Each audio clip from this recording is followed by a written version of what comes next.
Alasan Shin Tae-yong tidak lagi perbarui kontrak bersama timnas Indonesia. Target ambisius timnas Indonesia di Piala Asia 2023 tercapai. Vietnam dilanda cedera jelang lawan timnas Indonesia. Timnas Indonesia U16 punya database pemain diaspora potensial.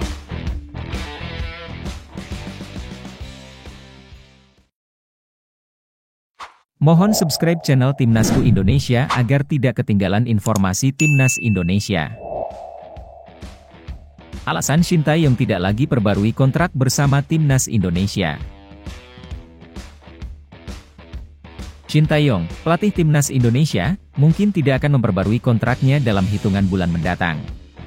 Meskipun telah berdiskusi dengan Ketua Umum PSSI Erick Thohir, belum ada tanda-tanda bahwa kontrak baru akan ditawarkan pada pelatih asal Korea Selatan tersebut.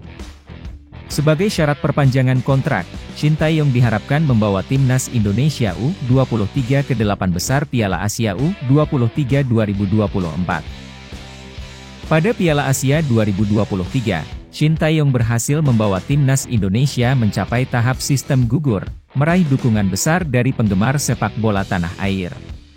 Meskipun kalah dari Australia, prestasinya dianggap luar biasa. Meski demikian, PSSI tetap bersikeras untuk mengevaluasi kinerjanya dan menawarkan perpanjangan kontrak hanya jika target 8 besar Piala Asia U23 2024 tercapai. Kendala yang dihadapi Shin Tae-yong termasuk kurangnya dukungan dari beberapa klub Liga 1, yang enggan melepas pemain untuk memperkuat timnas Indonesia U23. Hal ini dapat menjadi pertimbangan serius bagi pelatih tersebut dalam mengambil keputusan terkait kontraknya. Selain itu, kekhawatiran mengenai kebiasaan lambat pemain setelah kembali ke klub juga menghantui Shin Tae-yong, meskipun telah berusaha mengubah pola tersebut selama menangani timnas Indonesia. Target ambisius timnas Indonesia di Piala Asia 2023 tercapai. Pelatih timnas Indonesia, Shin Tae-yong, telah berbicara dengan PSSI mengenai kemungkinan perpanjangan kontraknya. Meski demikian, ia menetapkan satu target yang harus dicapai terlebih dahulu dalam waktu dekat. ST berhasil membawa timnas Indonesia senior mencapai babak 16 besar Piala Asia 2023 Qatar. Sebuah pencapaian ambisius yang diminta PSSI untuk mengevaluasi perpanjangan kontraknya yang berakhir Juni mendatang. Sekarang, ST memiliki tanggung jawab untuk membawa timnas Indonesia U23 mencapai fase gugur di Piala Asia U23 2024 di Qatar pada April mendatang. Setelah Piala Asia U23 2024 berakhir, akan ada diskusi lebih lanjut mengenai perpanjangan kontrak, mengingat kontrak ST bersama timnas Indonesia akan selesai pada Juni mendatang. Jika kedua target tersebut tercapai, kemungkinan besar ST akan memperpanjang masa baktinya bersama skuad Garuda, terlebih karena ia masih tertarik untuk tetap berada di Indonesia. Piala Asia U23 2024, yang berlangsung pada April mendatang, melibatkan timnas Indonesia U23 di grup A bersama tuan rumah Qatar, Yordania, dan Australia. Namun, turnamen ini bukan agenda resmi FIFA, sehingga tantangan muncul jika pemain-pemain terbaik tidak dapat dilepaskan oleh klub masing-masing. Vietnam dilanda cedera jelang lawan timnas Indonesia. Timnas Indonesia akan menghadapi Vietnam dalam kualifikasi Piala Dunia 2026 di Jakarta pada bulan Maret. Namun, Vietnam diprediksi akan kehilangan 3 bintangnya dalam pertemuan tersebut.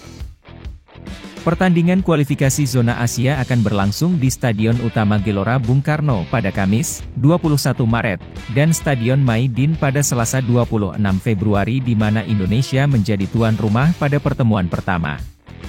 Gelandang Nguyen Tuan An, Kapten Kue Ngok Hai, dan bek Doan Van Hau, 3 pemain kunci Vietnam, dilaporkan mengalami cedera dan tidak dapat bermain melawan timnas Indonesia.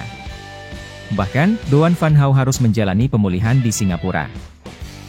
Laporan menyatakan bahwa Doan Van Hau akan sulit pulih tepat waktu untuk pertandingan melawan timnas Indonesia, dan Philippe Troussier, pelatih Vietnam, kemungkinan akan kesulitan memasukkannya dalam skuadnya. Meskipun ada perkembangan terkini yang menunjukkan bahwa kemungkinan besar Troussier tidak akan mendapatkan jasa Doan van Hau. Kehilangan pemain kunci seperti Doan van Hau menjadi kerugian besar bagi Vietnam, terutama mengingat perannya yang krusial di posisi bek kiri timnas Vietnam. Doan van Hau, yang sedang dalam masa rehabilitasi di Singapura, berharap untuk kembali pada putaran kedua Felix setelah 2 pertandingan melawan timnas Indonesia. Penting bagi timnas Indonesia untuk memenangkan pertandingan melawan Vietnam, karena hasilnya akan menentukan nasib skuad Garuda di babak berikutnya dalam kualifikasi Piala Dunia. Timnas Indonesia U16 punya database pemain diaspora potensial. Pemain diaspora menjadi aset berharga bagi Timnas Indonesia U16 yang dilatih oleh Nova Arianto. Saat ini, Nova telah memiliki database pemain keturunan yang dapat memperkuat tim Garuda di kancah internasional. Nova menerima database pemain diaspora dari Hamdan Hamedan, ahli Menpora bidang diaspora dan kepemudaan. Dalam kertas yang ditunjukkan oleh keduanya, terdapat gambar 3 pemain diaspora, salah satunya adalah Matt Baker, pemain berusia 15 tahun dari Melbourne City di Australia. Selain Matt Baker, Kemenpora juga mengenalkan Ferran Alinegara, kiper kelahiran 2010 yang bermain untuk ADO Den Haag di Belanda, memiliki darah Indonesia dan negeri kincir angin. Dalam pesannya, Hamdan menyatakan harapannya agar kontribusi ini bermanfaat dan sukses untuk pelatih Nova. Hamdan sendiri pernah menjadi utusan PSSI pada era Muhammad Iriawan untuk proses naturalisasi pemain. Sebelumnya, Nova telah membuka peluang lebar bagi pemain diaspora yang ingin bergabung dengan Timnas Indonesia U16, asalkan mereka memiliki paspor Indonesia.